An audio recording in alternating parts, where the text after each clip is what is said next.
Yo yo yo, salut les turfeuses, salut les turfeurs, bienvenue pour un nouveau pronostic de Benoît Requin. Ok, place au pronostic du quintet du mardi 30 avril, direction Fontainebleau pour le prix des Grandes Fontaines. Plat 3000 mètres, 16 partants, réunion 1, course 1, indice de confiance 1 sur 5. Petit retour sur le quintet du lundi 29 avril. Ah, il nous manquait que ce numéro 10, sorti de nulle part. Ok, c'est parti, on commence le pronostic et on commence avec le numéro 1, Pepper Trophy. On écoute l'entraîneur Ramon Avial Lopez. Pepper Trophy est un cheval qui aime dominer son sujet et dernièrement, il n'a jamais eu la chance d'être réellement bien en course. Bien que portant du poids, je pense qu'il est bien dans la catégorie des handicaps. Maintenant, il revient à ce niveau avec une pénalité de 4 kilos et un hippodrome assez spécial, hein. Même si ce sera plus dur de jouer la victoire, j'espère le voir s'octroyer une bonne place. Eh bien, ce numéro 1, on commence fort, hein. Je suis pas du tout d'accord avec le... Enfin, pas du tout d'accord. Si, c'est pas non plus... pas non plus un total désaccord, étant donné qu'il est sur ma liste des possibles troubles faits, à l'arrière. Mais bon, je l'ai pas retenu, j'en ai préféré d'autres. Pas facile ce quintet, là aussi ça s'enchaîne. Ah ouais, encore un quintet difficile à déchiffrer, ce numéro 1, il est à l'arrière de ma petite liste des possibles troubles faits. On passe au numéro 2, Député Roller, et on écoute Madame Sandrine Gavilla. Député Roller a toujours montré du potentiel, mais il faut reconnaître qu'il va de progrès en progrès. Il vieillit bien et évolue dans le bon sens, si bien qu'il devient de plus en plus froid dans un parcours, raison pour laquelle je le rallonge. Pénalisé, il arrive dans les quintets avec une valeur assez haute, mais je le crois en mesure de bien se défendre. Sur sa lancée, il devrait bien courir. Ah, pareil pour ce numéro 2. Alors lui, c'est carrément mon gros regret. C'est lui mon cheval de complément en cas de non partant. Attention, possible cassage en vue. On passe au numéro 3, bel et bien, et on écoute Paul de Chevigny. Bel et bien tente sa chance à ce niveau, face à des adversaires rompus à ce genre d'exercice. C'est une rentrée, mais il a du travail derrière lui pour bien courir. Il possède des moyens et j'espère le voir bien se défendre.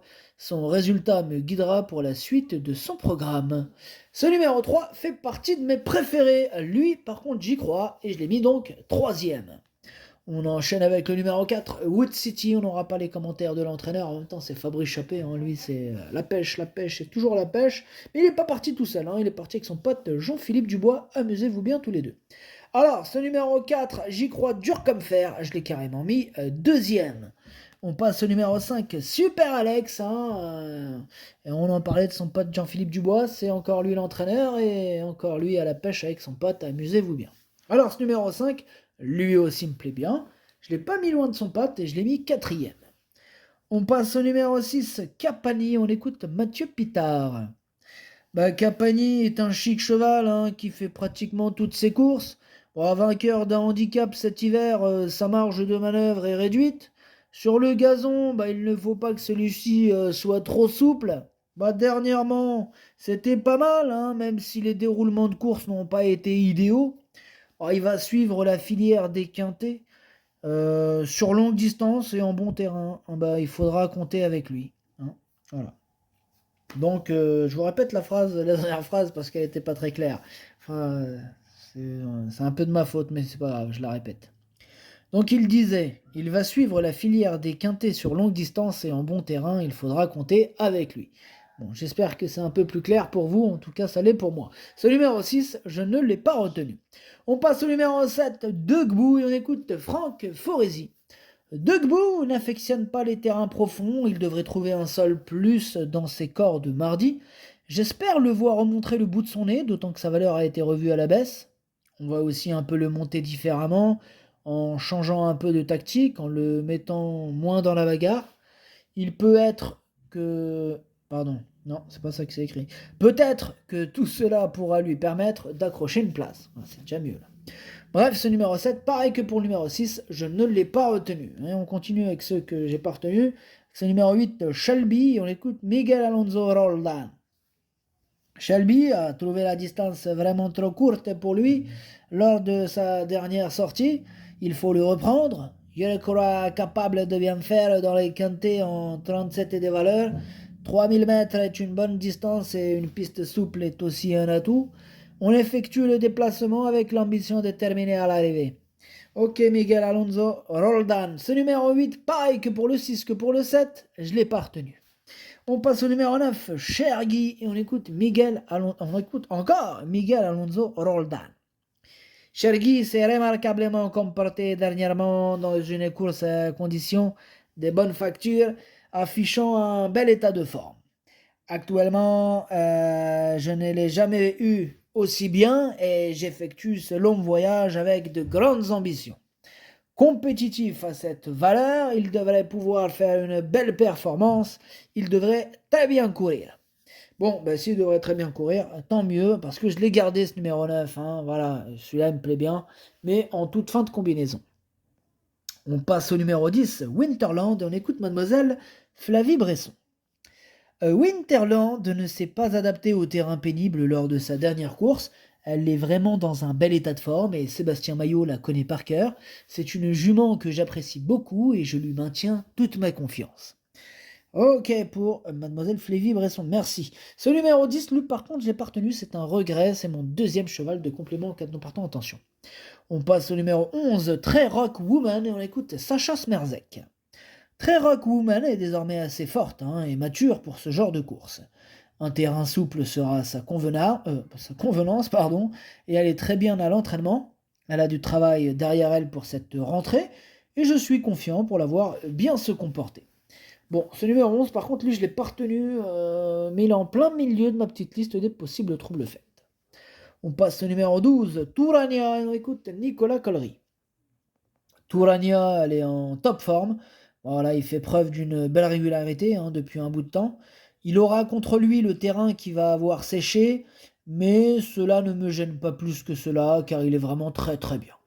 Il n'a pas dit très bien, il a dit très très bien. Donc il est super confiant, Nicolas Collery, avec son numéro 12. En même temps, c'est une première chance, et c'est mon préféré, je l'ai bien sûr installé en tête. On enchaîne avec le numéro 13, Mikis, on écoute Gordon Batistic. Mikis, il est dans un bel état de forme. Il a pour lui d'apprécier Fontainebleau et la distance de 3000 mètres. Aurélien Lemaître est un bon jockey, en forme, et il connaît très bien le cheval. Je pense qu'il a une bonne chance à défendre ici. Alors, ce numéro 13, moi, il me plaît bien. J'y crois et je l'ai mis 5e. On passe au numéro 14, Flaming Way, et on écoute Nicolas Paysan. Flaming Way est un cheval qui a encore peu de métier, qui est tout jeune. C'est un cheval de tenue et le programme étant très mal fait pour les chevaux de longue distance, je n'ai pas d'autre choix que de le courir ici face à ses aînés. Il est bien et c'est un cheval que j'estime. Ok, merci Nicolas Paysan pour ce commentaire. Ce numéro 14, je l'ai pas retenu, mais c'est lui le chef et le capitaine de ma petite liste des possibles casseurs de tickets repérés, attention. On enchaîne avec le numéro 15, Canouin, et on écoute Francis-Henri Graffard. Canouin sera bien mieux cette fois sur une piste moins pénible que celle qu'il a trouvée dernièrement à Saint-Cloud. La distance ne lui posera pas de problème et je le trouve bien placé au poids. C'est une épreuve que j'avais visée après ses dernières performances. Je vois Francis-Henri Graffard. En tout cas, moi, il me plaît bien ce numéro 15 et je l'ai mis exactement à la 6e place. Et on termine avec le numéro 16, Trick of the Mind, qui me plaît bien, et on l'écoute Johan Bonnefoy. Trick of the Mind m'a fait plaisir en renouant avec la victoire. En plus de s'imposer, il a laissé une belle impression qui me laisse penser qu'il est capable de rééditer une bonne performance, d'autant qu'il est resté en très belle forme, qu'il affectionne le tracé de Fontainebleau et qu'il portera le plus petit poids de l'épreuve. Des atouts non négligeables. Il a mis aucune virgule. Faut prendre son souffle, Johan Bonnefoy, des fois. Enfin bref, ce numéro 16 me plaît bien, j'y crois, mais je l'ai gardé plutôt en bout de combinaison. Le pronostic, ça donne 12, 4, 3, 5, 13, 15, 16, 9. Merci d'avoir suivi cette vidéo. N'hésitez pas à mettre un pouce bleu si la vidéo vous a plu. Pour accéder à tous mes tickets pour la course du Quintet, rendez-vous directement en description de la vidéo. À jouer avec modération. Bonne chance. Chopez-le moi. Ciao.